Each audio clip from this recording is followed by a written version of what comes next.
It's inside me, this occupation. If I liberate myself from this, I think on the ground I will be free. Because you cannot be free if you are occupied from inside.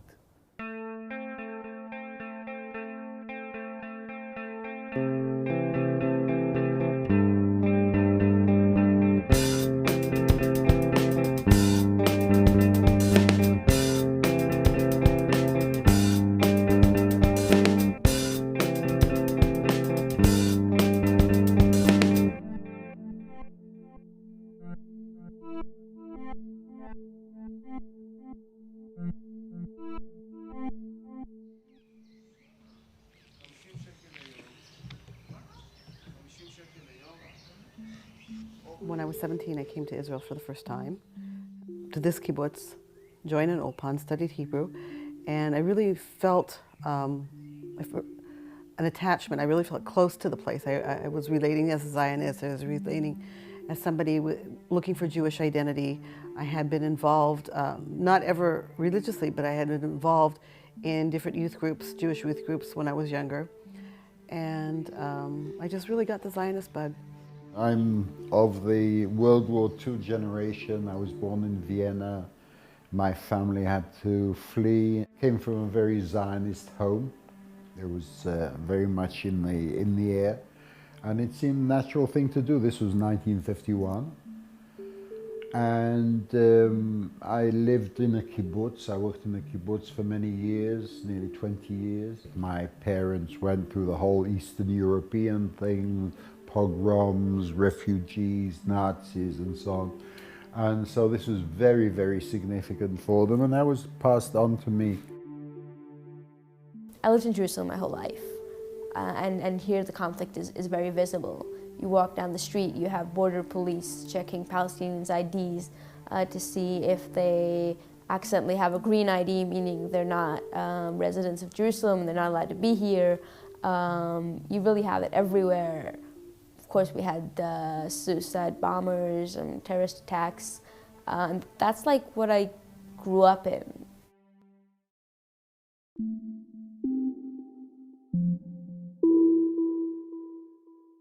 So one problem is that people in Israel don't so much know what happened, and they don't so much have the information.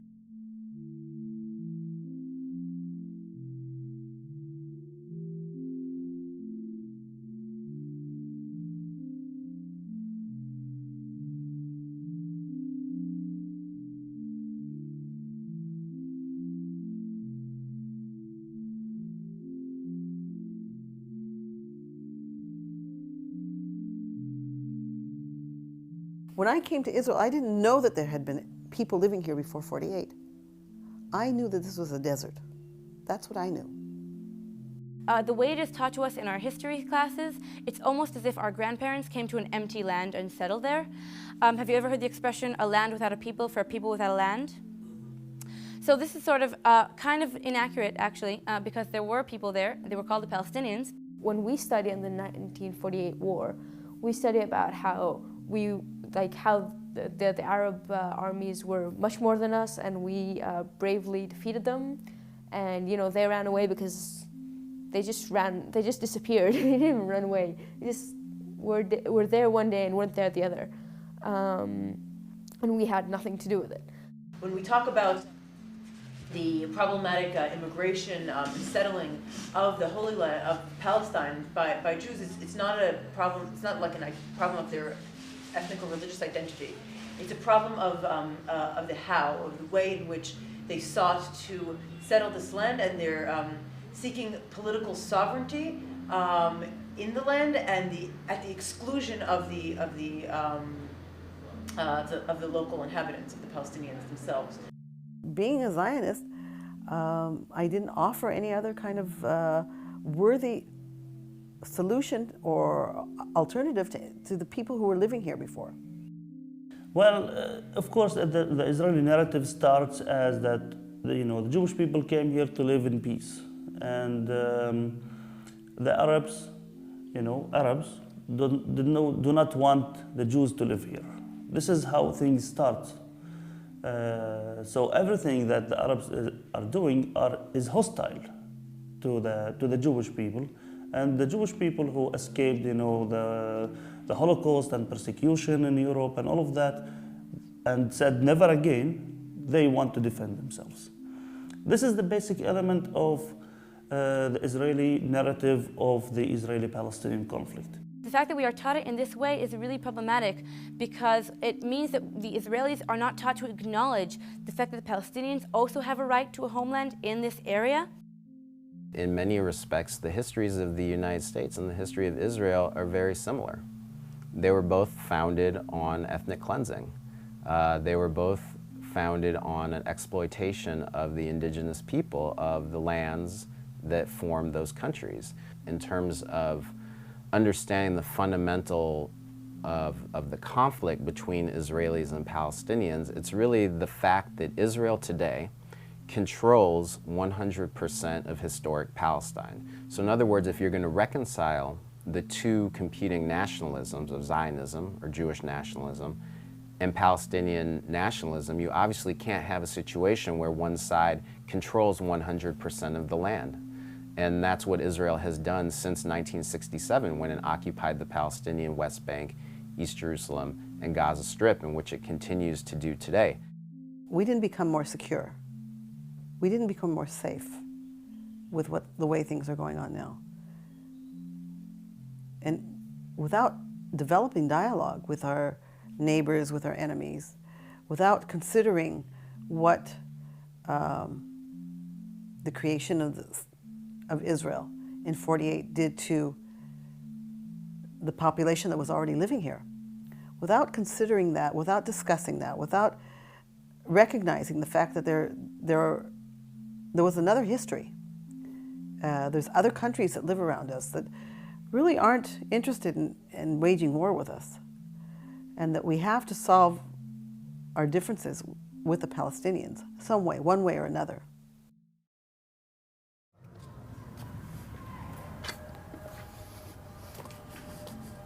Both times when I went to the US, because I met Jews, I was staying with Jews, I talked to Jews, it just was so free. But when I come here, when I got back to my real life, to my ordinary life, to my routine, just everything got so different and confused. I spent 3 weeks there, 21 days. Like, we lived together. Like, we were sleeping in the same place. We were eating on the same table. We were one. There's no difference between us, not like here. As you can see, the soldier behind me.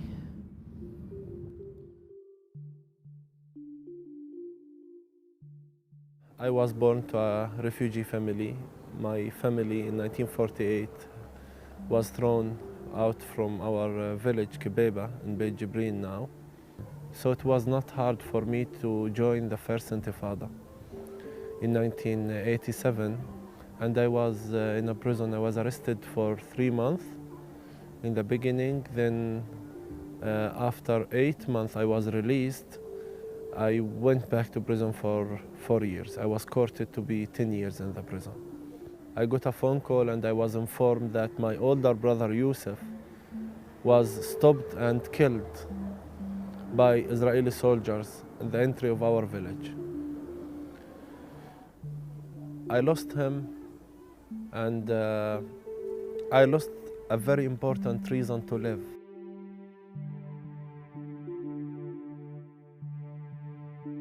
My background is a resistance background.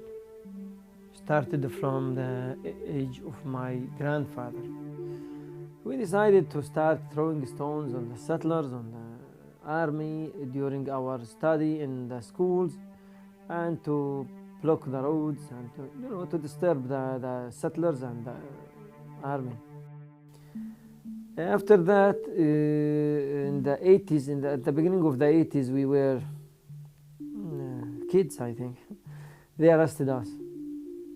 And they sentenced us for years. The first Intifada started 1937. During the first Intifada, I spent 3.5 other years under administrative detention.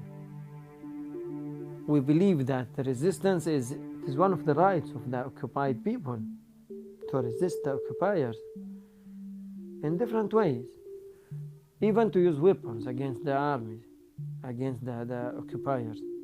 I believe in that. But I understood that going through this path forever is something useless.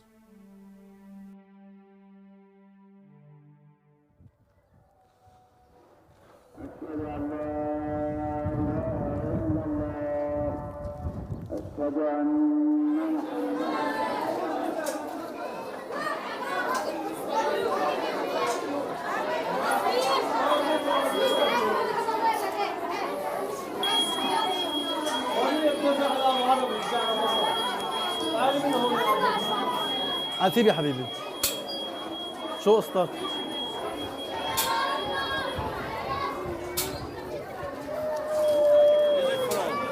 United States.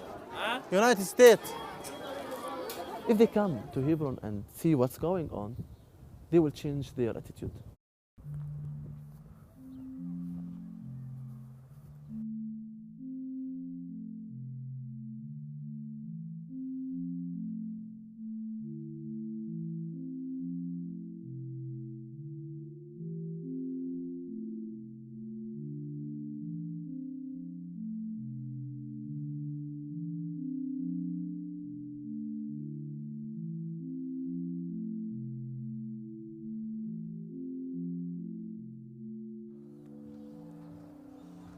They divided the city for 2 parts because of 500 settlers. I remember the market when I was a child. It was full of people, full of open shops, full of life. Now, I don't see that there is a life here. It's completely empty, the area here. I was born in the old city. And my house is a closed military zone here, where I was born. I am against everybody who believes in killing the others. Sometimes I feel sorry for even seeing a soldier suffering, not a civilian, a soldier, because I see that soldier is a civilian from inside. I look to the people from inside. We are equal, we are human, as everybody in the world. What about our rights? We are below Beit Hadassah settlement.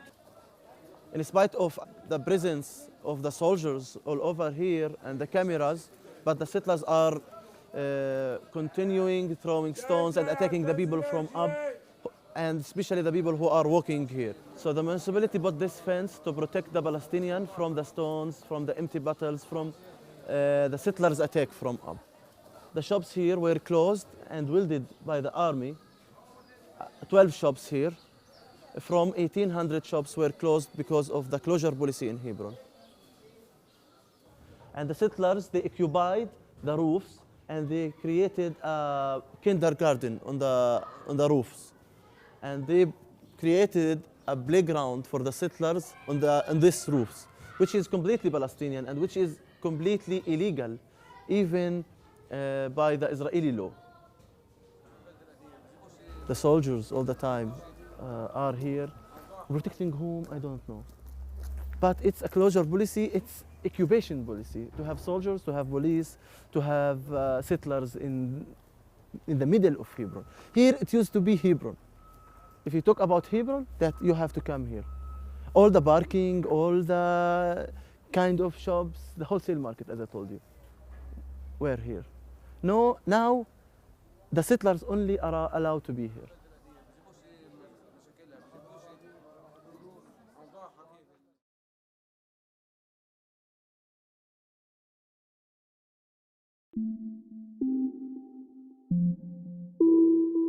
What exactly is this occupation that we're talking about? What do we mean when we say that Palestine is occupied?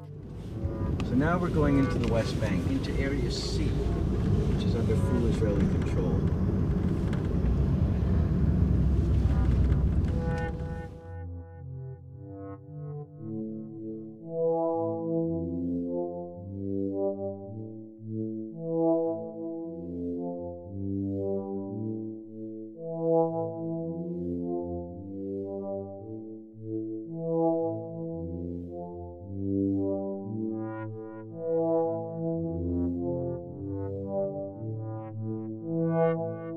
Every red triangle in this map, this is a map of a large map of the West Bank, represents a permanent checkpoint. There are also hundreds of flying checkpoints.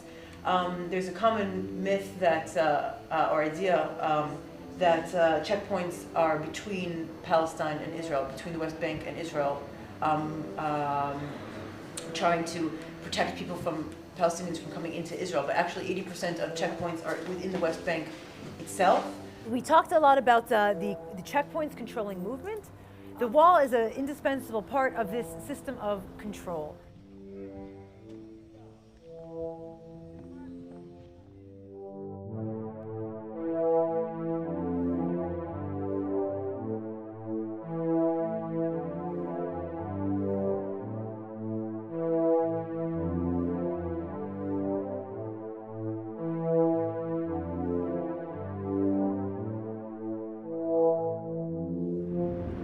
So the wall it's a very nebulous edifice because it's not on the Green Line.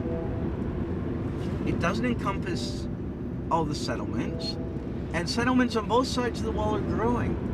So it's basically a barrier, a separation barrier for people.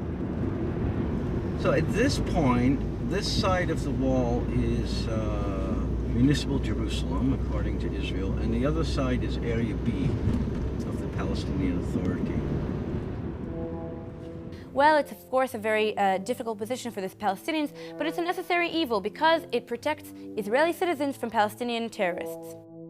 On this side, we're on Abu Dis. On that side, we're on Abu Dis. So they're not separating here between Jews and Arabs. They're separating between Arabs and Arabs. And so you'd be arguing that the Arabs on that side of the wall are somehow more dangerous than the Arabs on this side of the wall.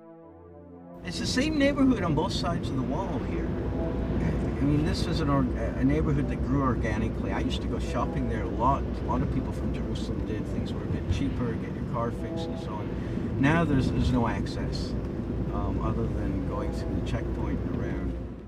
You speak to most Israelis, they've heard of it, they've seen it on television, sometimes some of them have seen pictures, but you don't feel it on the landscape. For Palestinians, these borders are very, very real and very palpable. Here the wall is coming from Aida camp, from Aida refugees camp, and after go outside to go to Beit Lahem city.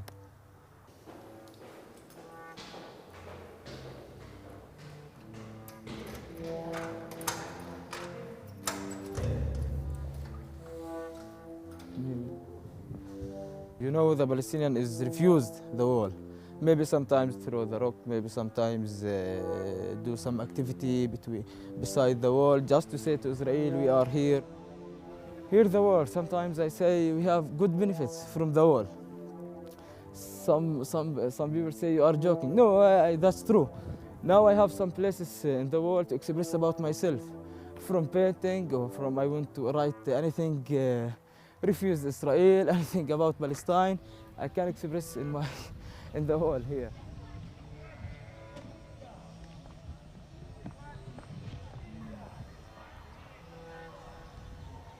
And here the cinema is small cinema maybe, small cinema to show some filming.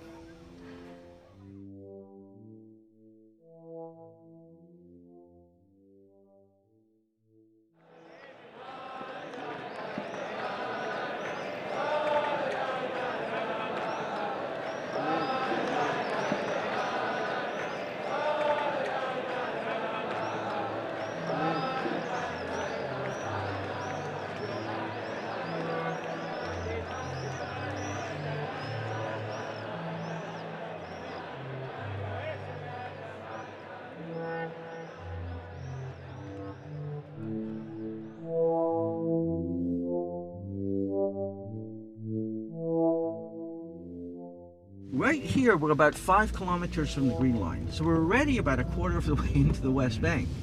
And yet this is still municipal Jerusalem. The way the government defines Jerusalem, and I'll show you later on the map, is quite convoluted. I mean, the greater Jerusalem actually covers almost 10% of the West Bank.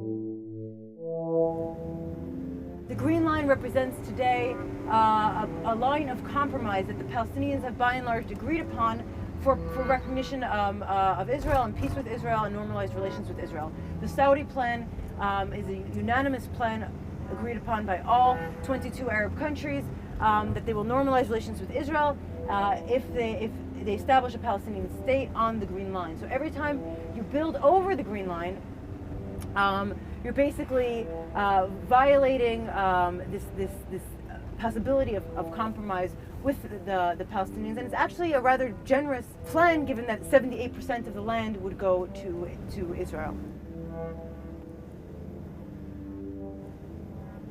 East Jerusalem is unique in that the 70 square kilometers surrounding West Jerusalem was actually formally annexed to the state of Israel. No country other than Israel recognizes this annexation, not even the United States. The percentage of the population in Jerusalem that's Palestinian is about 1/3, or 35%, 36%. The amount of the budget that they receive is anywhere between 5 and 8%. And you see the master plan for Ma'ale Adumim, which is a big settlement we're going to visit next, it goes in this little finger almost all the way to Jericho.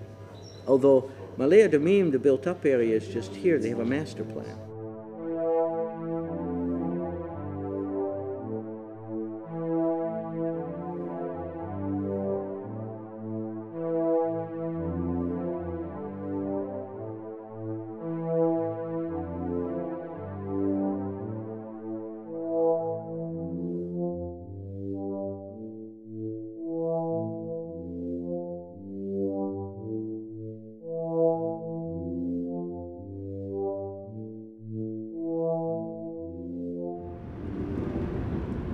So you see, this could be Miami Beach, you know, with the palm trees and the infrastructure. It's a very pleasant place to live. It's a settlement that was started in the late 70s. It started as an ideological settlement. Eventually, the Israeli government started to take part in it and subsidize houses. There are 40,000 people living here now. There are plans to expand it up until 150. It's a no-brainer for most people. Cheap housing, out in the hills, in the fresh air, government subsidies. Why not? Why not? The other thing that we can see is, can you see this cluster of homes that look somewhat out of place? This building of 5 stories with the square windows. It's a settlement called Nof Zion. We're actually at their advertising site. This kind of idea of a settler as very ideologically driven, racist, probably fundamentally religious. This is certainly one kind of settler, but it's not. It's a minority. Without question, the people who made the plans to build this settlement know exactly what and where they're building, but the people moving in don't necessarily know or care. It's not necessarily ideological at all. So essentially what we're doing is kind of layering one state on top of another, in a sense. With all the Jewish settlements with about 500,000 settlers living in them, all connected by settler roads which link into the Israeli highway system. I mean, the kind of investment we've made in the West Bank is not the kind of investment that a country makes if it intends to pull out. But we're creating the infrastructure for a de facto single state. When a Palestinian says, my home was demolished, and another Palestinian said, I lost my ID, and another Palestinian said, I can't find work, it's not just these kind of isolated cases of injustice or, you know, one Israeli who's racist or 10 Israelis who are racist. There's this idea of on the governmental level, on the political policy level of dispossession, of economic depression, in addition to fighting the humanitarian fallout from these policies, is to actually make this into a political struggle against the Israeli government and Jerusalem municipalities' very directed racism toward the native inhabitants of this land.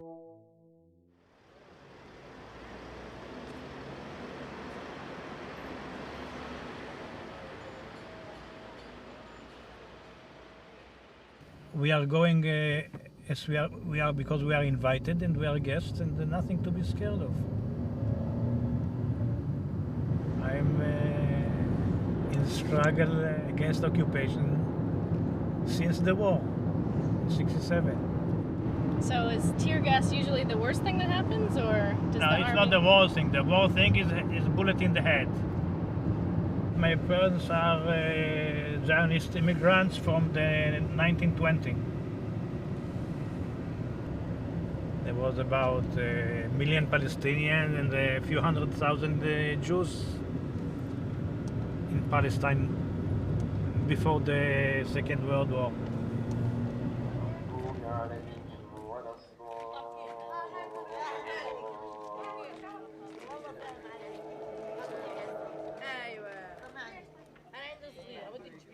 It started about 4 years ago. Struggle against the separation fence, which is cutting half of the village lands in order to build on them the settlement Modi'in Illit, which is built on the lands of the villages around. And about 2 years ago, the highest court gave a verdict that the road of the separation fence is not for security, it's for annexation, and that it must be moved to give back half the lands. But till now, nothing was happened. Still have not changed the road. And we continue demonstration. It is a symbol now in all Palestine. Bil'in is the symbol. This is the only one that continue without cessation for already 4 years.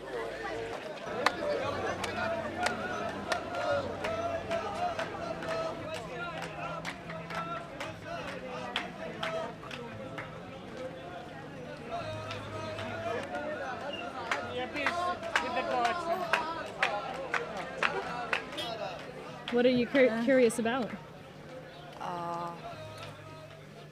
About the other side, about the protests, see what's going on in West Bank. I don't have any Palestinian friends or acquaintances. I'm spending most of my time in Tel Aviv. So I'm reading the news as everybody else. So. But it's not the same thing as going and see for yourself. We're both ex-IDF soldiers, and it's unusual to see them as the other side. It's also sort of an atonement. I served as a sergeant in the occupied Gaza Strip in the late 80s, early 90s. Basically, I went there because I believe that someone with strong leftist convictions may be able to, lessen the violence, prevent unauthorized violence and brutality. That did not work very well. Sometimes you are a witness to things you didn't actually think you'll see.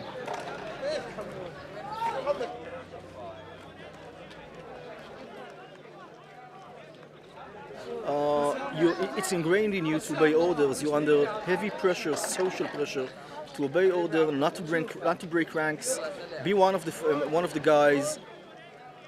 When you get an order, you have to obey. And it's the same goes both ways. I mean, you cannot be right-wing and get an order to evacuate settlers and say, okay, I'm not doing it because you're a soldier. Your mission is to obey. If you think you cannot do it, just don't go to the army.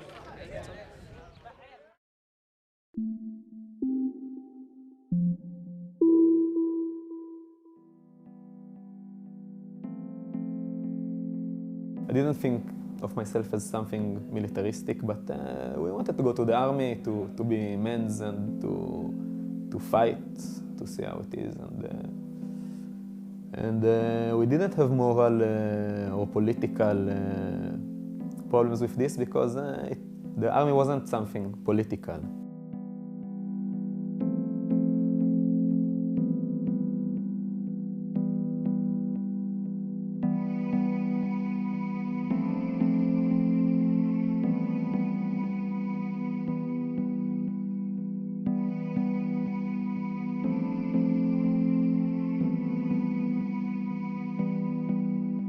I was very proud. I have a picture probably here somewhere of myself in uniform and my mother standing beside me, and obviously very proud to see her son in the uniform of the army of the Jewish state.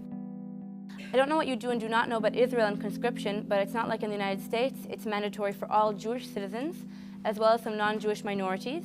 It's a 2-year service for females and a 3-year service for males at the very least, and this is mandatory by law.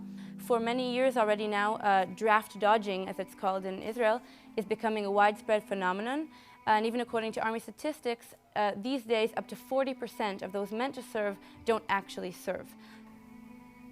When our oldest son was 15, he approached us and said that he refused to serve in the military on the grounds of his belief in pacifism.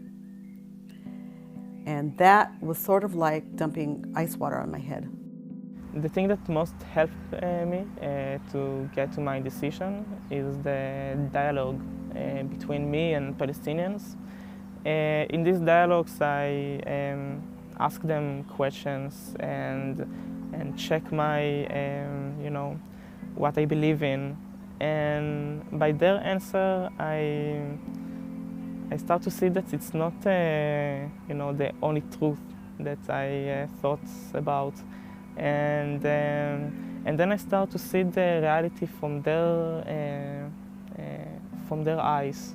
It wasn't just a matter of sympathy with the Palestinians. More and more it became obvious that this was a calamity for Israel.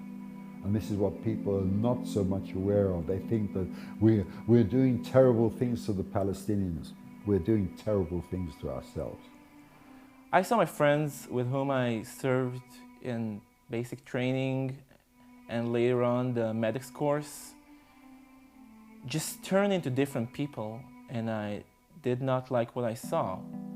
To me, the whole process began during the Second Intifada. I started asking questions why there were bombings all the time in my city, and after witnessing a bus bomb myself, I really sort of felt an emotional as well as an intellectual need to understand what was going on. There was that moment when something hit me. I said, no, this is absolutely sickening. I refuse to have any more part in it.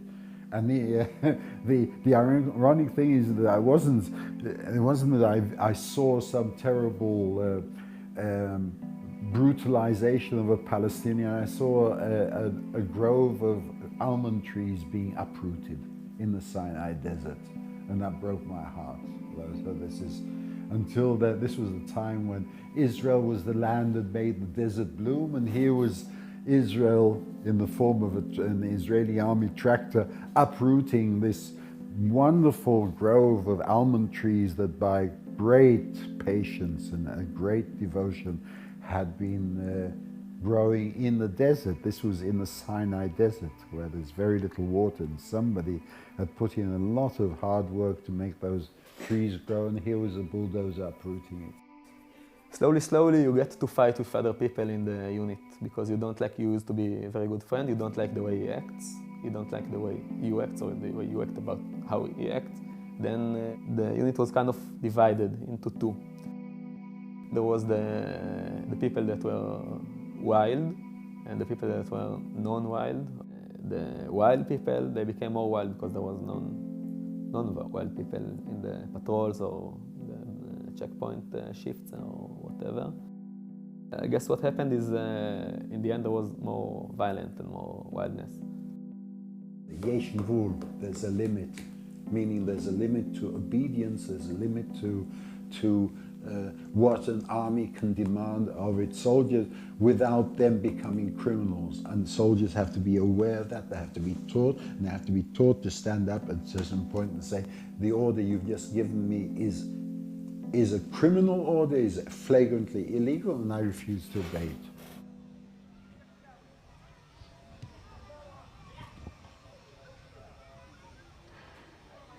My village is called Jayyous, located in Kalkilia district in the northern of the West Bank. You can see maybe from here the settlement in there. It is for Jayyous land. There is near to 3 or 4 settlements here.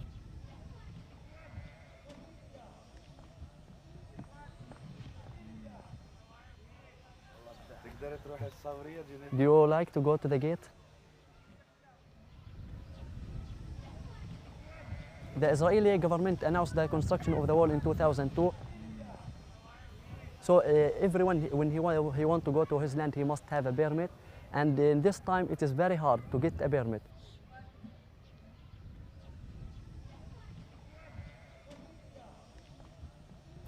It is safe for you, maybe you can tell if they ask you that you go there to take photos only.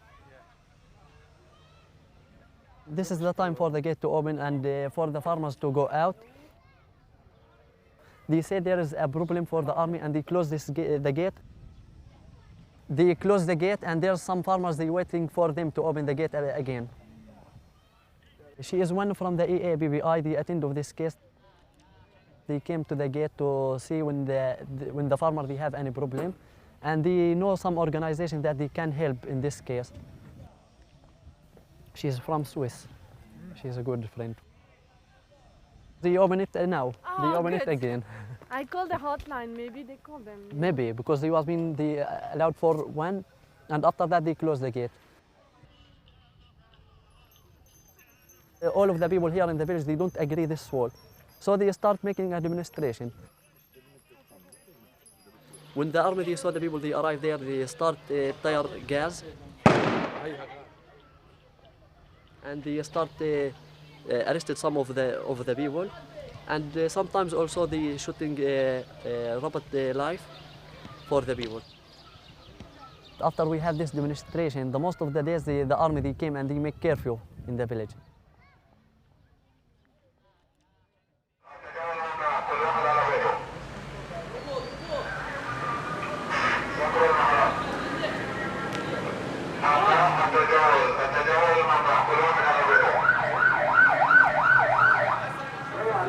And the curfew has been sometimes all the day and sometimes 10 hours.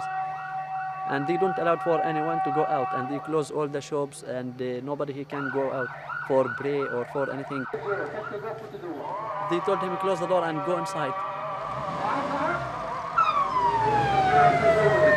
He said that everyone he must stay at home is better, because for Jayyous people you must stay at home. It will be better for yourself.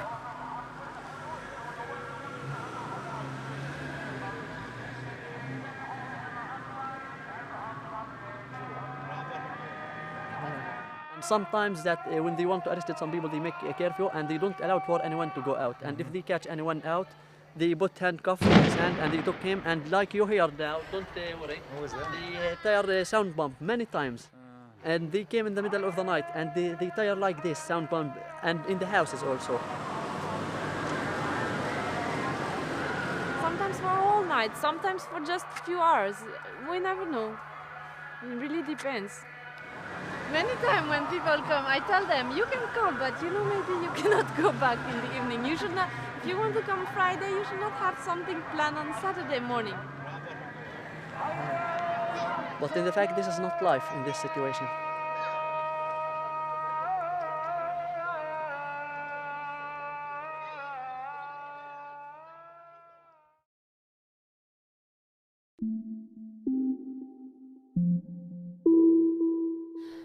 But I did not come here to demonize Israelis tonight. I came here to also explain why Israel is like this. And as an Israeli, I feel like it's in my obligation also.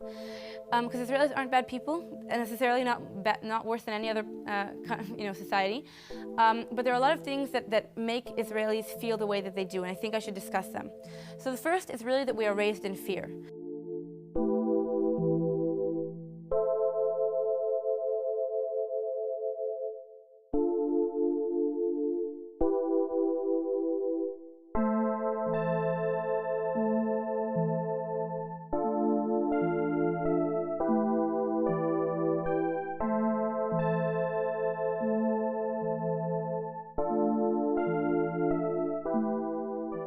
Jews are very, very fearful for the existence, and we are very much taught from our grandparents, from our families, that there's a notion of that the only way for Jews to survive as a people is to have a strong state, and more importantly, a strong army to defend it. And this is the only way we can survive. Otherwise, we might get killed again. And this fear, I'm not trying to undermine the Holocaust or all of these terrible events that happened in the Jewish history, but the fact that Jews are so fearful of anyone who's not Jewish is very, very harmful to the peace process, because negotiating with the Palestinians is very hard. There's a basic distrust of anyone who's not Jewish. It has a lot to do with the politics of fear, which, considering the history of the Jewish people, and particularly of the recent generations, it's not that difficult to evoke fear and panic in the Israeli population. People are fearful for their lives. There's a common belief that we are one little country and we're surrounded by a lot of enemies, and their desire is to push us into the sea. Israel society chooses to focus on the people that hate people, and she don't focus at all on other people. So the picture that the normal Israeli gets from the TV or the press or books or the discussion around him is just focus on the people that hate him and not the people that don't. It's like healing from this historical fear.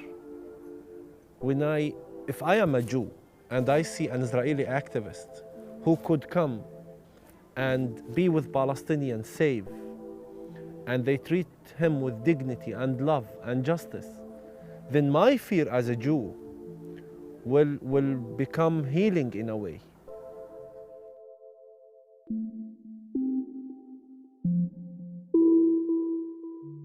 Well, let's be honest. I mean, there are certain supporters of the Palestinian people who do so for the wrong reasons. And it's not because they care about Palestinians, and it's not because they care about human rights and international law and dignity for everyone. It's because they do have anti-Semitic tendencies. And, the Palestinian people don't need David Duke as their supporter, for example. That being said, I think those people are really few and far between in terms of who is supporting the just and legitimate aspirations of the Palestinian people to freedom and dignity and equality and independence in their own homeland. When the second Intifada came, and I have some contacts with Israeli teachers who believe in peace and to live with each other, two states and so on. And at that time, I bring the people, those people to the village to talk to the people. And I face many problems with the people. Oh, you bring Jewish. So I was hearing this word from the people of the village, that you bring Jewish to the village. Why you are bringing? At that time, the people in my village didn't distinguish between Jewish, left, right, with the Palestinian rights or not. All of them are the same. And through our demonstrations, they saw two different faces of the Israelis. The Israelis who are beside us, and they saw them arrested by the Israelis, and they saw them beaten by the soldiers, and they saw the soldiers. So the Palestinians distinguish. If they were Americans, it would be the same way. If they are French, it would be the same way. If they were Turkish, it would be the same way. Palestinians have resisted the Turkish occupation during the Ottoman Empire, as they have resisted the British during the British mandate in Palestine. And because it's an occupying power, regardless of whether they are Muslims or Christians or Jews or atheists or whoever they are. This is an occupation power that we are talking about. It's not about religion. Not that there's not hatred, not that there's not anger, of course there is, but it's not rooted in anti-Semitism, which was shocking for me. And it didn't feel against me personally. It felt very much against the conditions in which they're forced to live. They call it the new anti-Semitism. It's based on not like the old one that people hate Jews. Now it's more people don't like Israel behavior or the way that Israel do things. And I think it's very different because I can say that I don't think that Israel right in many cases, but it's not make me anti-Semitist. For Israel to claim that criticism of its policies is derived from anti-Semitism, that's what really sets Israel apart from other countries. Israel always claims that they're being held up to a double standard, that they're being singled out for actions. It's really just the opposite. You know, when US politicians and the US media hold Israel on a pedestal and say that Israel's actions and Israel's policies don't get to be criticized and don't get to be held up to the same standards that we treat other countries, that's what's singling Israel out.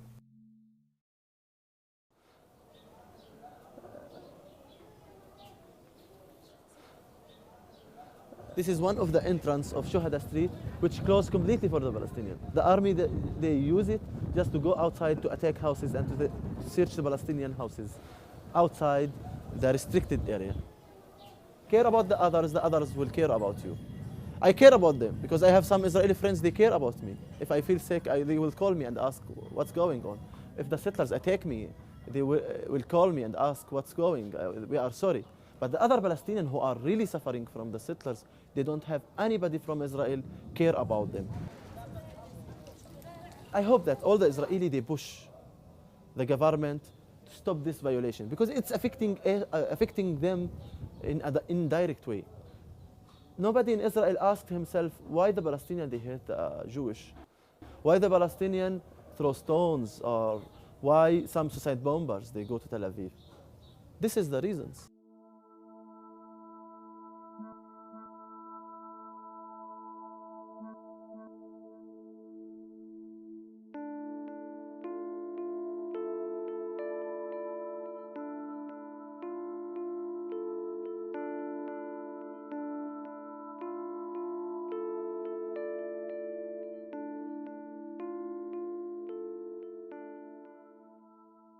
As a Palestinian, I don't see that an excuse to be violent, but I can understand it.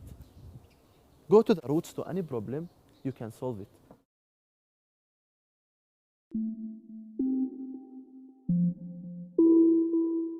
$600 checkpoints in the West Bank, all the single details of dehumanizing in your daily life. Do you need anybody to teach you how to hate Israel? If you grow up in such conditions, you don't need that. You don't need a specific curriculum for hatred. It will do the job for you.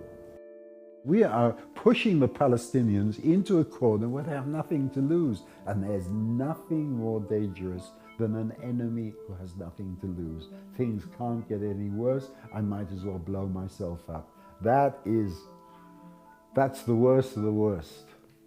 Doing these things, you have to justify them to yourself only by saying, these people only understand force.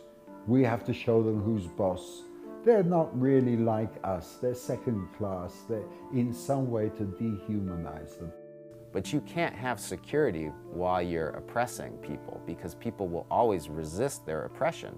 If not, they're not fully human beings. If not, they're servile. And Palestinians are not servile, and they're never going to accept a condition of permanent oppression by Israel.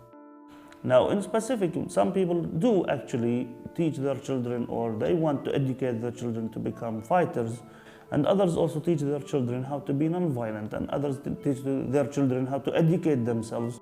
You know, this media focuses on this thing specifically. The media show the Palestinians as only capable of throwing stones or burning tires or exploding themselves, as if we are born with genes of hatred or violence. Nobody is born with genes of hatred or violence. Nobody is born to hate. For every other culture and country, all these people who were resisting the occupation, they are their heroes. Israeli terrorists, Jewish terrorists who were, during the British mandate, posted as terrorists became prime ministers in Israel. People who committed massacres against Palestinian villages, complete Palestinian villages were destroyed, and they became their prime ministers. Why do they permit themselves to do things that they deny to others? Palestinians are not angels, but we're a nation seeking freedom and independence. And this is what is now seen as illegitimate by many others was legitimate 60 years ago. I mean, when there were so many countries under occupation, they were fighting in all ways possible. And so we're doing the same, basically.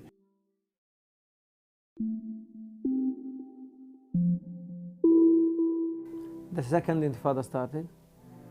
I decided not to participate in this Intifada because I'm not completely convinced that we should go through this route. There is a lot of alternatives to resist the occupation and to show and to send another message to the international community. Then one of my friends told me that there is some Israeli refusers, or the people who refuse to serve in the army, they would like to meet you. My mother got a phone call from Israeli bereaved man. He was a religious Jew, and he told her that he has lost his son. His son was a soldier and he was kidnapped and killed by Hamas, and his name is Hak Frankenthal. And they set a group with bereaved Israeli families, and they looking for partners from the other side to talk and to work for peace and reconciliation, even though the high price that they paid. That was my first shock. My second shock was when my mother accepted them in our home. Then when we invite them to our home, after 30 minutes, Israeli Palestinian bereaved families, including me, my mother, my brothers, everybody was crying at that home. And for me, I used to have Israelis in my home, but not crying, not guests, not having coffee. I used to taste what they cause us when they come to our home. But I never saw the respect from their eyes, not just from their behavior. So it convinced me that still hope, if those people who paid the high price could believe in my right and could recognize my suffering and my pain, so maybe there is a chance. So I decided to start the contacts with the Israelis because I realized that there is some good Israelis that we can talk to. Even politically, I cannot take a revenge, because Palestine for me is not a case of revenge. It's a case of right. As a human being, first of all, not even as a Palestinian. Nonviolence, it's a very great tool which the Palestinians used in the first Intifada. Our nature is the nonviolence. We want our kids to be aligned in and to grow up on nonviolent resistance. This means that you will have a new generation who believes in nonviolence and they are able to have their rights. I believe that if you want to use force, then you are weak. I don't believe at all that violent or military resistance will lead us for a solution as Palestinians. So the idea of creating the beautiful resistance against the ugliness of occupation and its violence as a way to break these cultural stereotypes and to show another image of Palestine, to reclaim and defend this beauty and humanity and culture that we have in ourselves. This nonviolence that is practiced since years. Listen, nonviolent, it's the art of using your anger. It's the effective way of using your pain.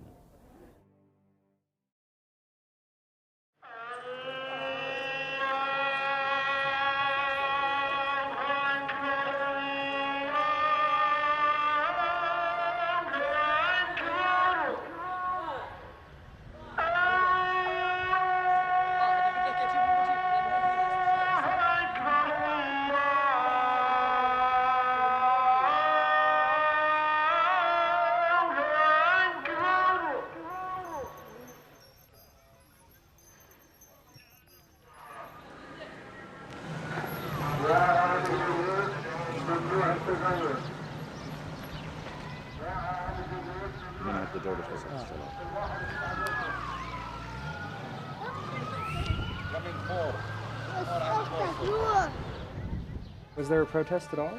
No, because they know that the demonstration starts every Friday after they finish the prayer. So they came before this Friday because they don't want anyone to go there. And they say it is curfew. They don't allow even for the people to go to pray.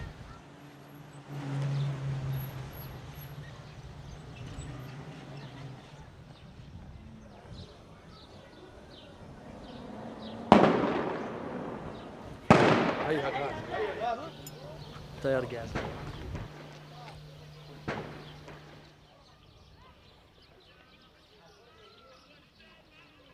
The owner of this house, he lives in Saudi Arabia, and there's nobody in this house, only his cousin.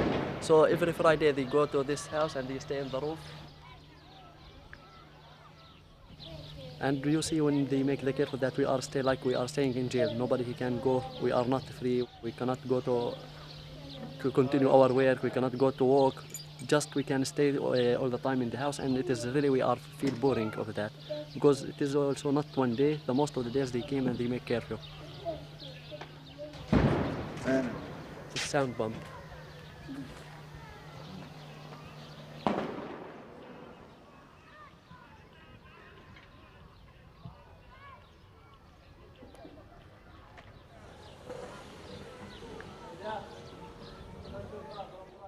You think that the army came because of the stones? They came because they know that that we are here. We don't have weapon to fight the army. Just we can make the fight him with the stones, and the stones make nothing for the jeep or for the army. But maybe they thought that if we start throwing a stone after that we will start of other thing, start fighting him of weapon or something. So if anyone throw stone, they came and they took him to jail.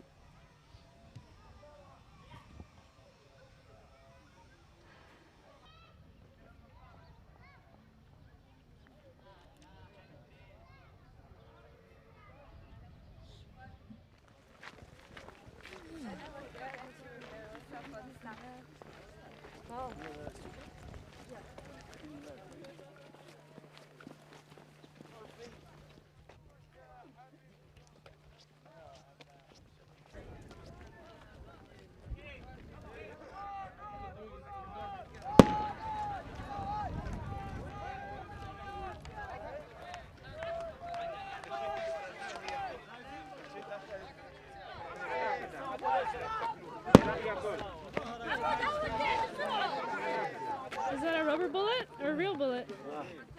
Rubber bullets can kill you if it's shot at close range. It's deadly at 30 meters. Assalamu alaikum. ابعدين عن Oh shit, that was a bullet. No. I don't know. That was a bullet.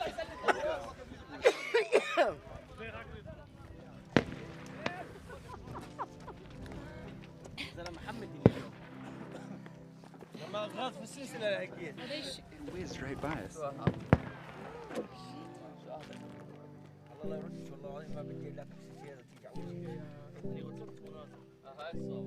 I think it's becoming increasingly difficult for Israel to maintain this facade of innocence and victimhood.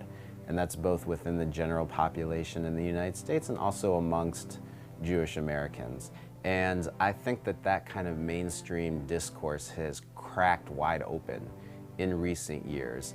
Following the 2006 Israeli war on Lebanon, and more importantly, in terms of changing public perceptions, Israel's 2008 to 2009 war on the Gaza Strip really opened up a lot of people's eyes to the really brutal nature of Israeli policy towards Palestinians. And Israel and its supporters in the United States are fearing right now that they're losing the discourse battle.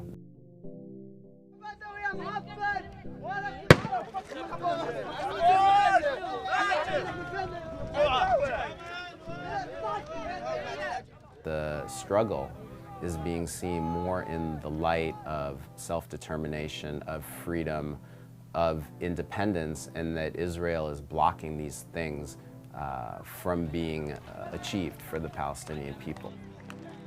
I mean, from what we saw with the Jewish community that we met, there is a change. There is criticism, and even stuff like J Street. This is something that didn't happen a few years ago, and I think it's good. But if you look at the Israeli society, it goes more right-wing and more right-wing, and I don't know if we're going to a good direction.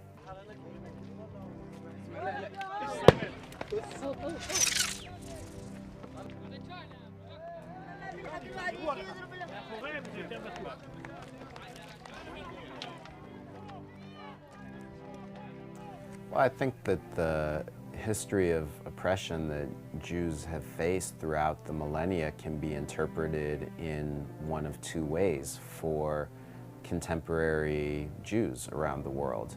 Either the message is, terrible things were done to us and we were oppressed, so we shouldn't do the same things to other people, and we should work for a world in which that type of oppression doesn't take place to anyone. Or the other lesson that can be learned is that, well, this is the way the world works, and you know, it just is this way, and that therefore let's not be stupid and let's be strong and let's do what everyone else does. So I think there's two ways of learning this lesson, and I believe that within the Jewish community, especially you're seeing this today within divisions in the Jewish American community, you can definitely see that split shaping up in terms of how Jewish Americans relate to Israel and its policies.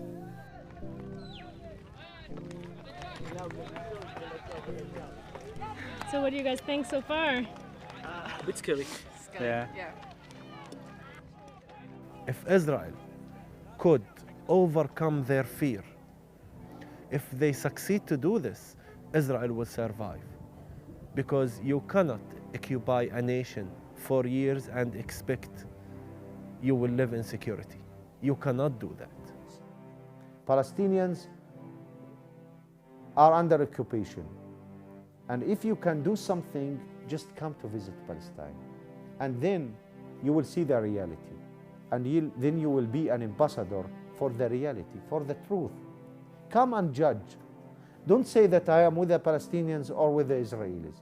Come and see, and you can judge issues on the ground.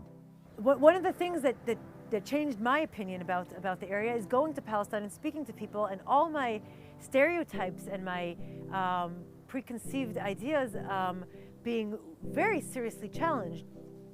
Okay, you don't accept this, but what you do to make a difference? What is your life means if you don't try to make a change? We wish this occupation will be end. And everything, there is an end for everything. And I wish it will be soon, the end of the occupation.